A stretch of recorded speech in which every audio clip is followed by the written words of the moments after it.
nasisikipan ka na sa Boracay, Puerto Galera, Bohol o Puerto Princesa. Kung gusto mong malayo sa ingay at gulo ng syudad. At kung ang hilig mo ay small town charm din lang, punta ka sa dulong katimugan ng Pilipinas, sa probinsya ng Davao Oriental, sa Mati City. Mula sa Maynila, halos oras-oras ay may flight papuntang Davao City. Ito ang nagsisilbing jump-off point papuntang Mati City. For local flights, magandang makarating sa airport 2 oras bago ang inyong scheduled flight para may sapat na oras kayong mag-check-in ng inyong mga bagahe. Pero kung katulad ko kayo na light traveler at walang check-in baggage, pwede rin naman mag-online check-in na kayo at least 4 hours before your flight. This way, di nyo na kailangan pumila sa check-in counter. Yun lang, hindi available sa lahat ng flights ang online check-in. Kaya para sigurado mga biyahero, i-check ang availability ng serbisyong ito 1 araw bago ang inyong biyahe. Biyahero tips! Minsan, hindi natin namamalayan na overweight na pala ang ating mga check-in baggage. Kaya sa halip na magbayad ng extra, ilipat ang ilang gamit sa carry-on baggage nyo. Basta mas magaan sa 7 kilos, oks yan! Para iwas hassle sa security scan, ilagay na lahat ng electronics tulad ng cellphone, laptop at charger, pati na ang inyong wallet, mga barya at anumang gamit na gawa sa bakal tulad ng belt buckle sa isang pouch bago pa man pumasok sa airport. Lagyan ng masking tape na may nakasulat na pangalan nyo ang harapan ng inyong check-in baggage para mas madali itong makita at hindi ito mapagkamala ng ibang taong may kaparehong disenyo ng bag. Maging magalang at parating ngumiti sa mga airport staff and personnel. Malay mo, ang ngiti mo pala ang papawi sa pagod nila sa pagtatrabaho.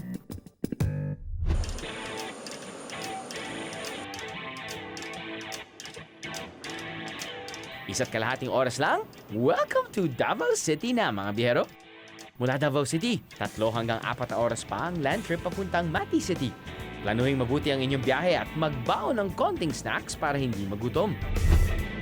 Pero huwag magalala dahil kung abutin ng mealtime on the road, marami namang mapagpipilian na roadside canteens o restaurants sa mga bayan na madadaanan papuntang Mati. Mati is really perfect for relaxation. It's really away from the city, so talagang peaceful dito. Makakita talaga sila sa lugar ng Mati, talagang mamamangha sila kasi hindi mo ito makikita sa ibang lugar. Mati has lots to offer. We have caves, we have beaches, we have the international champion on skimboarding. Mati people are also happy people. Araw-araw, meron nakahandang welcome parade para sa mga turistang bumibisita sa Mati City. Joke lang mga bihero. Nagulat lang din kami na may ganito palang kasiyahan dito pagdating namin. Katatapos lang daw kasi ng araw ng Davao Oriental, kaya in a very festive mood ang mga tao dito. Mati derived from the Mandayan word maati, which means dries up quickly. Pinangalanan daw na Mati o madaling matuyo ang lugar dahil noong araw, kahit bagyuhin man o bahain ng bayan, madali ring nawawala ang tubig at pumupunta sa dagat. Dito raw sa mga gilid ng Mati River nagsimula ang pamayanang kalaunan ay tinawag na Mati City. Kung hindi pa rin pamilyar sa tenga mo ang Mati, baka naman makilala ng dila mo ang isa sa pinagmamalaking produkto nito.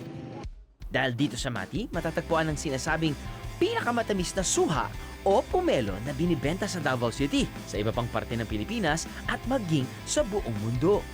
At isa sa best ways para makarating sa sikat na pomelo farm na to, Mukhang masarap mag-bike dito sa Mati, ah. halos 600 square kilometers ang Mati City. Pero madali lang mararating ang iba't ibang lugar dito dahil walang traffic. So, anong pangalan ng grupo niyo, sir?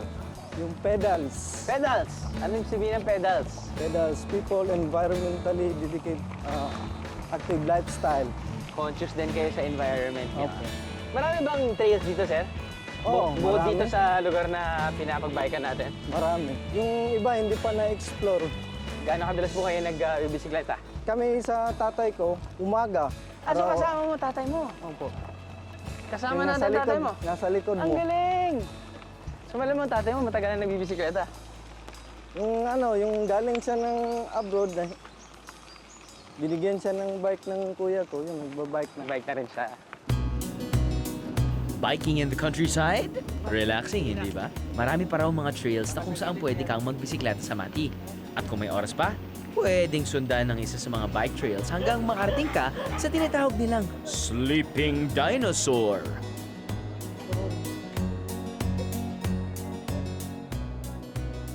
Isang quick picture-picture dito sa Burol na mukhang dinosaur na natutulog at nakalublob sa dagat. Aba, solve ka na. Okay, padyak na ulit.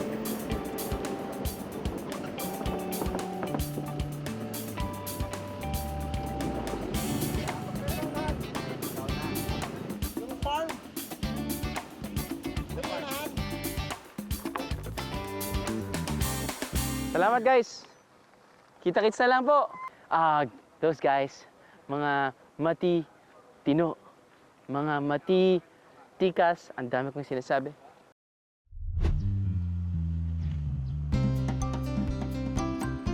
Kamusta po? Mabuti. So, gaano kalaki po yung ano nyo? Yung 50 lupo? hectares may get. 50 hectares. Lahat po ito ay pomelo. Pomelo. Oh, okay. Matagal na po ba kayo nag... Actually, ang Mensi nag-start ng magtanim ng citrus noong 1960s hanggang 1980s. Okay. Ilang times in hina-harvest yung mga pomelo? Actually, seasonal, no? Once a year. Right. Pero, depende sa weather kasi Depende yan. sa weather. Isa ang Menzi Farm sa pinakamalaking supplier ng pomelo o suha sa Davao Region at maging sa buong Pilipinas.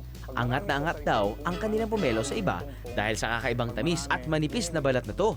Variety ng pomel ng Mensi, yun yung parang pinagkunan ng mga similya Right. para kumalat dito sa Mindanao. Ito, hindi pa mga hinog to, sir, no? Hindi pa. Ano to siya, mga 3 months old. And usually, how long does it take? 6 to 7 months 7 from months flower. Pero pag sabihin na natin yung mga turista galing, siyempre hindi tiga Davao, no? Pupunta dito, saan po sila pwedeng makabili ng masasarap at alam nilang dekalidad na... Sa Mensi, Saan po yun? dito. Dito mismo pupunta sila sa Pwede, farm? oo. Meron po Meron ba din sa sa, supermarket? sa market. Pero Yung- siyempre, may, kahit pa paano, may konting patong na yun doon. Oo. So, pwede sila pupunta dito, sabihin natin magkano po isang kilo? O Dito, piraso yata, sir, pag pomelo eh, no? Oo. Hindi, per kilo. Per kilo na din, okay. Mga okay. 50 to 70 pesos. 50 to 70 pesos per kilo. Up ahead! Kung mura ang pomelo sa farm, ito isang tip kung paano pa kayo mas makakamura. Ang laman niya, hindi na ma-affected. Ganun pa rin siya kasarap. Pwede po Yung balat na, pwede. Pwede na. So, ang sawa na siguro kayo sa pomelo, sir, no? Medyo. Pero hindi, kasi maganda to pang diet. Kilalanin ang world champions pagdating sa skimboarding. So, kailangan kami yung dapat astig dito kasi kami yung may-ari ng dagat. Correct. Familiar looking food with a twist. Bakit di natin naisip yung mga Manileños? Ano? Sama ka sa biyahe ko? Sama ka sa biyahe ko? Yung weather niya, tamtaman lang. Hindi masyadong mainit, hindi masyadong malamig. Napakaraming mga beaches dito, napakamaraming tanawin, especially na yung dito doon sa sa Dahican, yun ang pinakamagandang beaches doon. Malinaw, maganda sa paningin ang mga dagat. I love Mati because it's chill. Tingaw, good vibes. Yun lang. I love Mati because it's my hometown, of course. I love Mati kasi mahal namin yung lugar namin kahit ganito lang. At least dito, peace kami lahat, tsaka maganda yung paligid namin. Para sa mga turista, pwede raw pumunta sa farm at bumili ng pomelo anytime. Pero dahil once a year lang ang harvest, until supplies last lamang to. Siyempre kung direct sa source, mas mura kaysa sa fruit stand, palengke o supermarket, di ba? Pero may natuklasan kaming mas mura pa. Aba, pwede palang bilhin ang mga reject na pomelo. 30 pesos lang ang isang kilo. Sir, bakit itong mga pomelo na to parang may mga tigyawat? Ito yung mga inatake ng mga insekto na katulad ng rhine borer. Kala ko nataka dahil sobrang stress. Hindi naman. Hindi, talagang ang insect nandiyan palagi. Nakasunod dyan, nakabantay sila. Pag once na nalingat ka, nakaano ka agad, umaatake kaagad sila. Tutok sila, Oo. tutok. Kaya napakahirap mag-alaga ng pomelo. Ang laman niya, hindi na ma-affected. Ganun pa rin siya kasarap. Pwede ba Yung natin? balat lang, pwede. Pwede natin. Pati, sir, paano nga ba pagpili ng pomelo? Ano ba yan? Sa itsura ba? Sa bigat? Yung bigat, oo, kasi juicy. Yung juicy. Pag gumaan kasi siya, Tuyot yun. bale, dry ang laman. Aha. Ito, try mong... Ano, sir?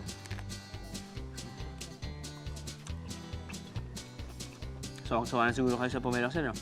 Medyo. Pero hindi, kasi maganda to pang diet. Kung gusto mong healthy ang lifestyle. Healthy diet. Kala ko pang buhat. Hi, sir! Kumbaga, para sa akin, hindi na to reject eh. Tatamis pa siya. Tatamis pa yan. So, yung shelf life nito kapag napitas, 6 months! Tagal. Depende pag may post-harvest na procedure na pag nagawa mo, Nagpapatagal. kasi from the puno, pag-harvest, dapat ingat na ingat ka, huwag mong babagsak. Ang tamis ng pomelo, hindi talaga nakikita sa balat nito. Dapat daw namnamin ang laman. Kaya naman ganyan din ang gagawin natin dito sa Mati City. Makita tayo maganda, no? Maganda. A day trip to Mati City simply won't cut it. Kailangan mo ng at least 2 days para ma-appreciate mo ang natatagong ganda ng munting syudad na to. Don't worry about accommodations dahil naghihintay na ang mga pwedeng tuluyan ng mga biherong katulad natin.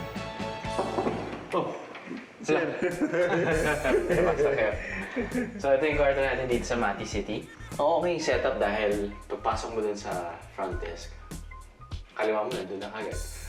Pati nasa first floor ka lang. So at least kapag meron kayong kasamang injured or hindi na masyadong young pagdating sa physical abilities, hindi masyadong able, perfect place. For 2,000 pesos, meron ka ng dalawang queen size bed at yung kanilang blanket ay very sexy.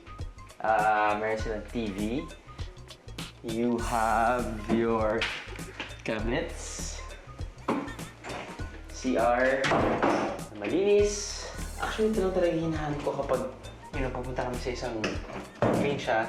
Hindi naman kailangan masyadong complex, di ba? Yung malinis lang talaga tingnan. Tapos nun, yung bed, komportable. Hindi ba kung mapapamasahe ka eh? Diba? But yeah, good. Solid na. Very good. Good job. Lanes. Yung pala yung tawag ng hotel na. Lanes. Boom! Lanes.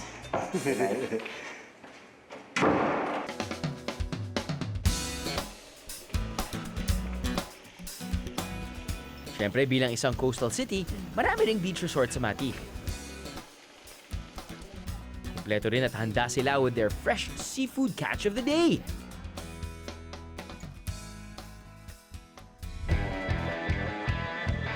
Mula sa beach resorts na to, madali na ang island hopping sa iba't ibang islang malapit tulad ng Pujada Island. Maganda rin daw itong dive spot pero dahil nakaharap sa open waters ng Pacific Ocean, may kalakasan ng alon, lalo na kapag mataas na ang araw. Kung hindi mo naman trip ang island hopping o diving, at happy biyahero ka na kapag nasa tabi ka lang ng dagat, sakto para sa'yo ang Dahican Beach.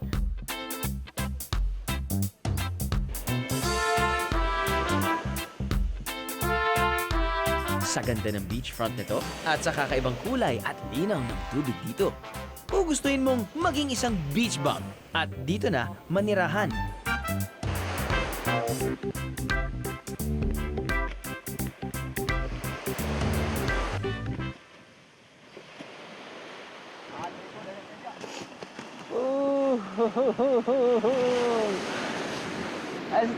Astig din. Astig din yung feel ng lugar. Medyo laid back lang. Tapos, napaka-still ng water. Tapos may konting alon lang na maliit. Perfect na yan para sa kanila dahil tatakbo sila kasama ng kanilang mga skimboard, lalatag nila, sasakay sila, biglang boom! Nakakatuwa dyan, gumawa sila ng parang makeshift or sarili nilang Zipline. Siguro, tinay nila dun sa couple of hundred or probably 100 meters away from the shore. Inakyat nila dun sa puno ng nyog. Tapos naglagay sila ng parang rubber para meron silang hawakan. Pero sinubukan ni Kuya kanina, medyo sumayad siya. Hindi siya umabot doon dahil medyo mabigat siya. Pero siguro mga bata, mga 30 kilos, 30 to 40 kilos. Ang ganda niyan siguro.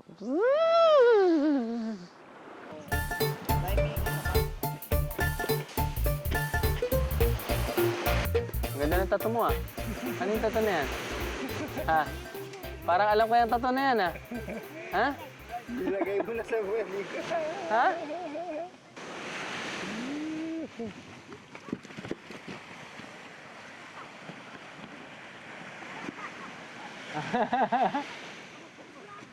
Astig. Astig. That's family. Sabay-sabay sila. Kahit walang alon. That's so touching. I wish to be part of the Amihan Boys. Sila ang Amihan Boys. Ang pride ng Mati City pagdating sa skimboarding. Ilang international competitions na rin ang sinalihan nila at pinanalunan pa. Sinasakyan ng isang skimboarder ang tubig sa may baybayin upang salubungin ang parating na alon. O, di ba? Ang husay ng mga Amihan Boys!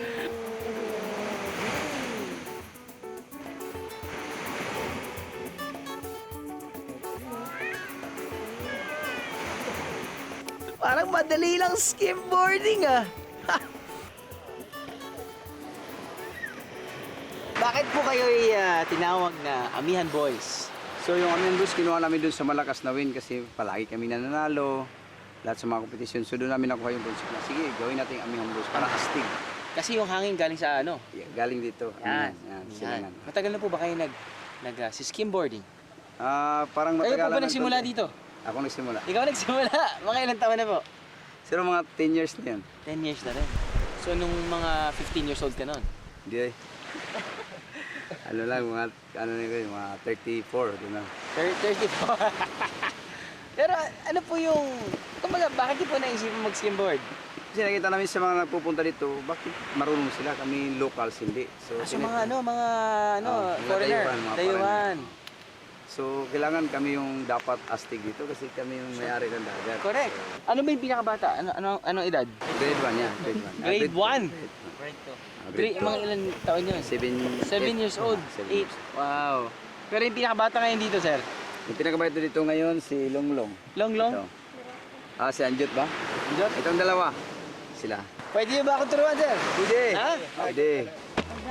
Pag-drop mo, kailangan... Dapat babalik ang alon. Pag ganun yung alon. So, Bukas para sa lahat ang gustong sumali sa Amihan Boys. Basta handang mag-training bago at pagkatapos ng klase. At ang number 1 rule ng grupo, bawal ang bisyo. Kapag nalaman na naninigarilyo o umiinom ng alak ang miyembro ng Amihan Boys, automatic tanggal siya sa grupo at hindi na makakasali sa anumang aktibidad ng Amihan Boys.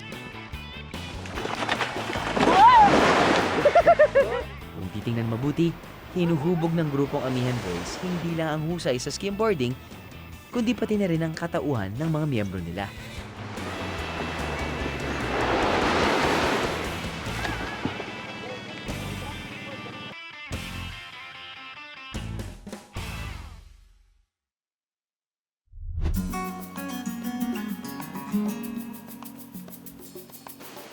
Kung medyo naumay ka naman sa alat ng tubig dagat, may freshwater options din dito sa Mati City. Isang freshwater spring and waterfalls. Ang kagandahan nito, katabi lamang ng malamig na tubig, ang Pangyan Falls.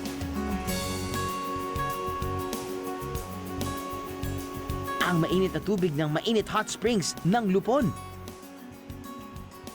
Literal na magkatabi lang, kaya para kang nasa isang hotel na may hot and cold bath. When we return, alamin kung bakit hindi ka magugutom sa Mati City. Actually, sumasarap siya kada bite.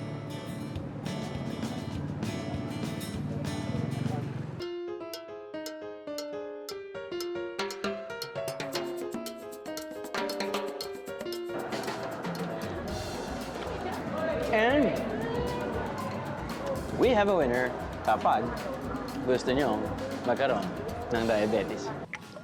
Kung ayaw mo ng street food, let's go hunting sa mangroves. Hinahanap natin ngayon is dunsol and dalukot. Dunsol at lukot. Ano? Sama ka sa biyahe ko? Sama ka sa biyahe ko?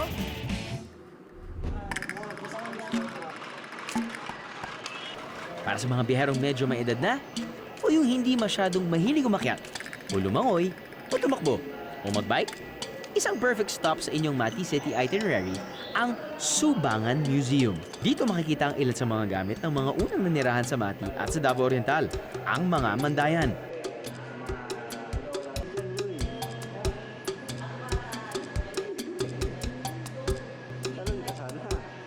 Patatagpuan din dito ang isang gallery para sa Mount Hamiguitan, ang latest addition sa UNESCO World Heritage Sites ng Pilipinas. Sa Mount Hamiguitan, matatagpuan ang ilang species ng mga hayop at halaman na tanging Pilipinas lamang ang meron.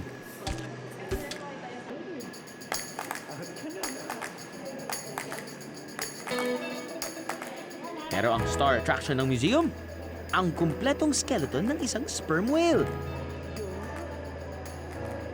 Ito po yung isang sperm whale o baliena. Nakita ito sa part of Governor Generoso sometime in 2010. Actually, almost breathless na siya, nakita siya sa mga fishermen. And parang nasa shoreline na siya. Biological indicator, significant biological indicator na si Davao. Maganda pa ang environment or ang ecosystem ng Davao Oriental in terms of marine biodiversity.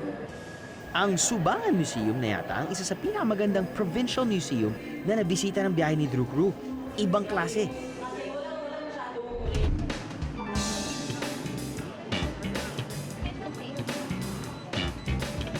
Kung napagod kayo sa museum visit, a quick bite will surely get you up and running again. Dito raw sa Pylon Street, ito yung sentro ng Mati, ay makakahanap daw tayo ng cap station. Siyempre, meron namang tarpaulin eh. Nabasa ko naman. Ito daw, nagsaserve sila ng turon, pero hindi saging sa loob. Ang nasa loob ng turon ay... Ano po ba yung specialty nyo dito? May ube turon kami, sir. May turon na saging, may lumpia, at saka may panada, sir. Yun. Pwede ba matikman lahat? Oh, pwede. Sir, pasok kayo, sir. Well, hindi naman to single order nila, no? Gusto lang nila talagang magpatikim ng kanilang specialty. So, okay. Simulan na muna natin to. Ano ba to? Longganisa, Vienna sausage wrapped in lumpia wrapper. Ano nyo ang lasa? Lasang ube. Kung anong iniisip nyo yung lasa ng ube sa loob ng turon, yun yun. Yun yun. Lumpiang ubod.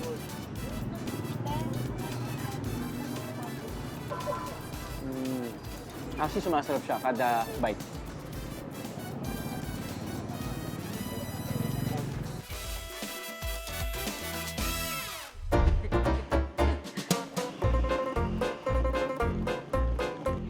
Pero kung hindi lang merienda ang hanap ng panlasa mo, get ready for this! Isang local dish nila na kapag natikman mo, mapapasabi kang, teka, bakit hindi ko naisip yon?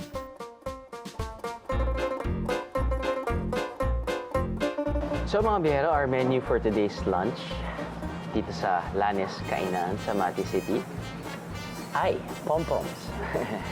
Ay mga Visayan dishes katulad nito. Alam niyo yan. Sige, I'll give you 3 seconds. Correct. Sinuglaw. Diba may sinugba, tapos may kinilaw. Alam niyo yun. Meron tayong adobo. Meron tayong ito yung buntot ng tuna. Pero yung kanilang star of the show daw dito, ang kanilang Tom Cruise, ang kanilang Richard Gomez back in the 80s, ay ang kanilang sinurol. Tama?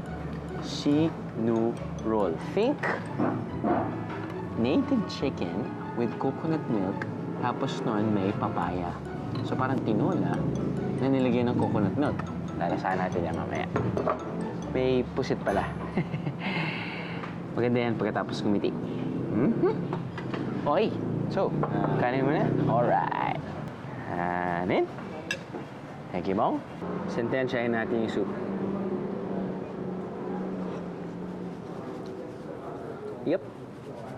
Yep, just as I suspected. Para siyang tinola dahil meron siyang papaya, may manok, pati ginger, tapos nilagyan nila ng coconut milk. Bakit di natin naisip yung mga Manileños? Tinola na may gata. Oh my God. Piling ko talaga gata. Kahit saan pwede mo ilagay sa gata. Gata with appetizers, gata with your main course, gata with your dessert. Okay, naiintindihan ako bakit siya yung star of the show kasi sobra siyang sarap. There you go, ladies and gentlemen. Undoubtedly, Cinnarol is their star of the show. Kain tayo?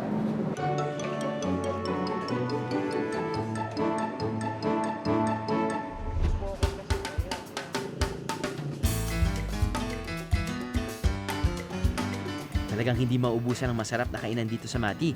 Pero para malaman mo ang pagkain pinagmamalaki, you just have to ask, ano nga ba ang specialty nyo dito? Sa Seaside Restaurant, na matatagpuan sa, well, tabing dagat, bukod sa seafood specialties, binabalik-balikan daw ang kanilang masarap na empanada. Sometimes you find extraordinary men from ordinary looking ones. Ito yung nakikita natin. Ito yung nakain natin sa bahay natin. Lumpia, empanada. Meron tayong grilled, mga iba't-ibang klaseng inihaw na pagkain. Nakikita natin yan, pero ayoko mag-judge. Kasi malay mo, ito nga yung the best, or should I say, extraordinary food that, well, looks very ordinary.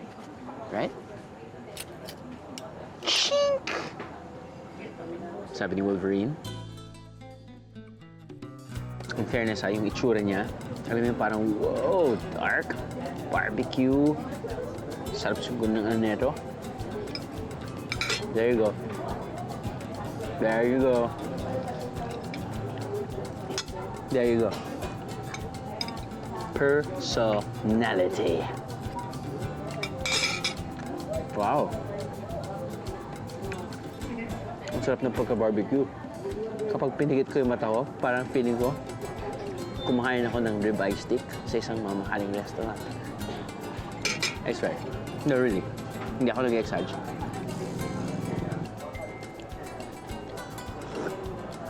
Good. Ayos.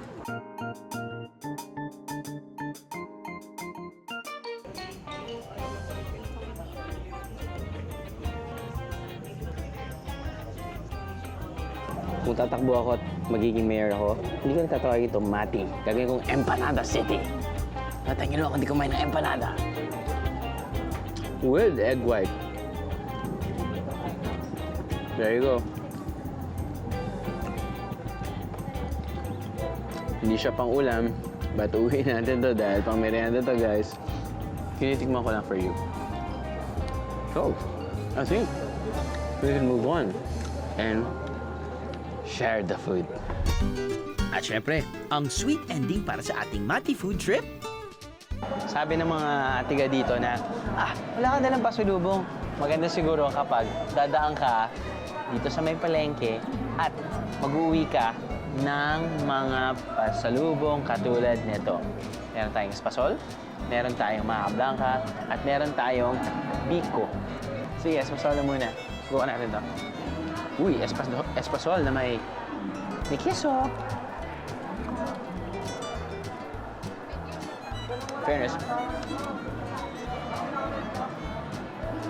In fairness, masarap yung texture ng kanilang espasol. At hindi siya yung usual presentation, di ba yung espasol? Medyo pahaba yung gano'n, bilog. Ito, ganyan, para siyang lemon squares type, no? Kaya pala. Ay, sorry. There. Okay, move on to the next. Maha Blanca. Are you ready for me? You've been ready all your life because I keep on eating you. Siyempre, ito yung hinuli ko dahil ito yung feeling ko pinakamatamis. Kitang-kita naman, di ba, yung brown sugar? This is it, pansit.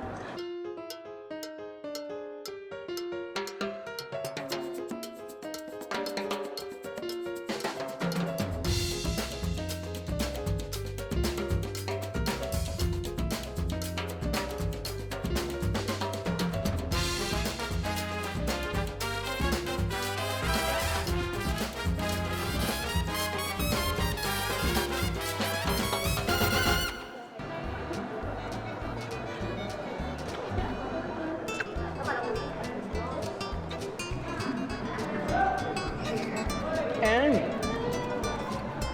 we have a winner kapag gusto nyo magkaroon ng diabetes.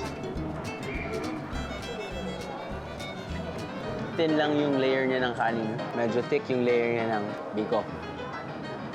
But oh well, sarap siya.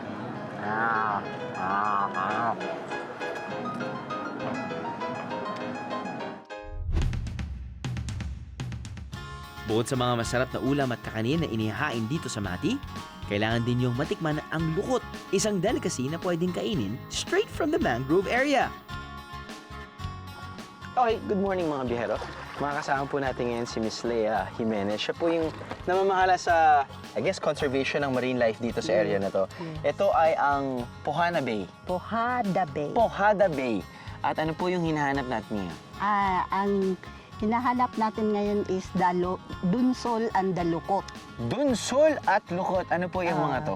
Yung dunsol is the mother or yung siya ang nagbibigay o ng egg string, of course, which is the lukot. Lukot. So dunsol is a gastropod. Okay. Sa mollusk. Tapos siya yung daily livelihood ng mga fisher folk. Now, kapag nahanap po natin ang Dunsol. dunsol, pati lukot, ito po ay kinakain ng tao. Opo. Only the lukot. Only the lukot. Kasi pinagbabawal dito yung pagkain ng dunsol, Dunsol. yung mama, yung mother sea hen. Dahil gusto nyong dumami pa ang lukot. Yes. Okay. Sige po. Saan po natin sila makikita? Actually, Tatawag. Hello! dito yung area niya. Hanggang doon. And then usually, katabi ng mangrove po ba? Yes. Bakit po?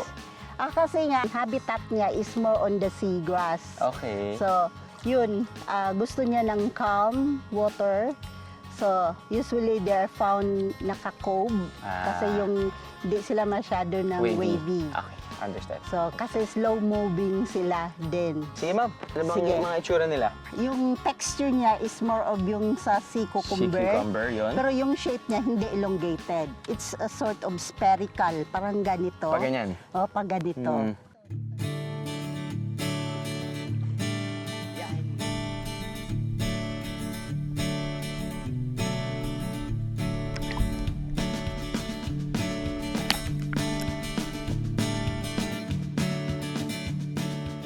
Mukha palang seaweed ang lukot, pero ang totoo, ito pala ang mga itlog ng donsol. Ang donsol ay isang mala sea cucumber na lamang dagat. Hindi mo mapapansin ito sa ilalim ng tubig.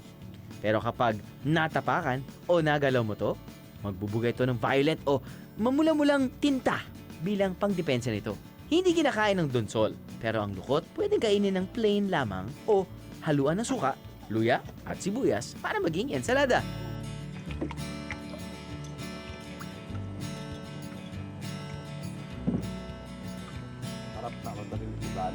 Alat? Parang walang lasa. Pero gami. Gami siya, gami. Ito, may suka. Wag yung sibuyas ang kunin mo. Yan.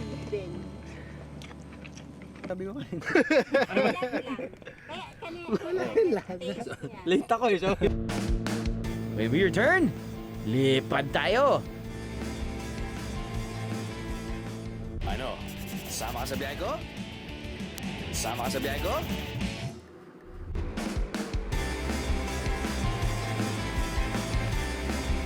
Punong-puno ng sorpresa ang maliit na bayan ng Mati dito sa Davao Oriental. At akalain nyo bang isa rin pala ito sa 2 lugar sa Pilipinas kung saan pwedeng magpalipad ng ultralight planes? Well, this is a club. Ang name ng club is Mindanao Saga Flying Club. Now, we are introducing ultralight sports flying dito. We are all open to members, which they could fly and rent our aircraft at the same time. And we are also teaching ground school. It's only 1 week crash course. Then after that, students could start flying on that weekend. As long as they reach about 8 to 10 hours, then they probably could go solo na wala nang kasama. Now, it also depends on their performance though. It's just ultralight sports flying, recreational siya. So, mostly students don't need a license, but they need a certificate to fly solo with this aircraft.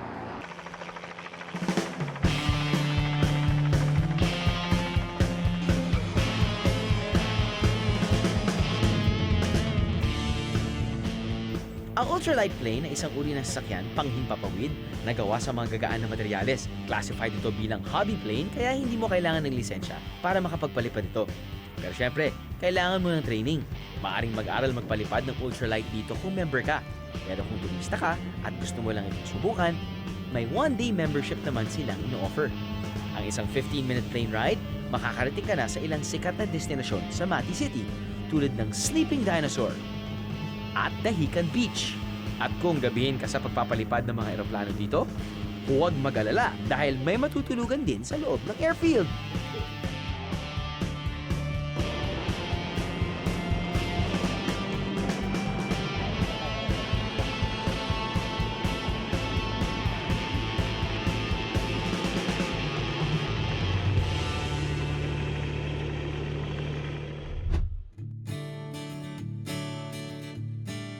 Tulad ng isang pumelo, ang ganda at halina ng Mati City ay hindi agad makikita sa labas. Don't let the isolating distance fool you into thinking, wala naman makikita dyan eh. Kailangan mong ikutin ang lugar, tikman ang iba't ibang lasa, at kilalanin ang mga tao na nagbibigay ng kakaibang kulay at sigla sa bayang to. Marami pang ibang natatagong yaman ng Mati City na naghihintay lamang marating ng mga makakating paa natin mga biyahero. Lahat ng yan at higit pa, sapat na rason para bisitahin at balik-balikan ang bayan ng Mati.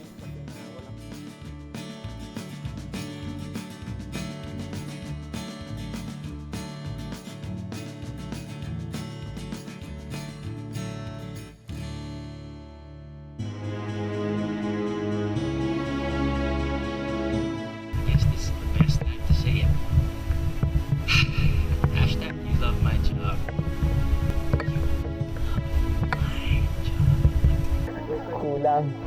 Kulang yung kapal na damit na dinala namin.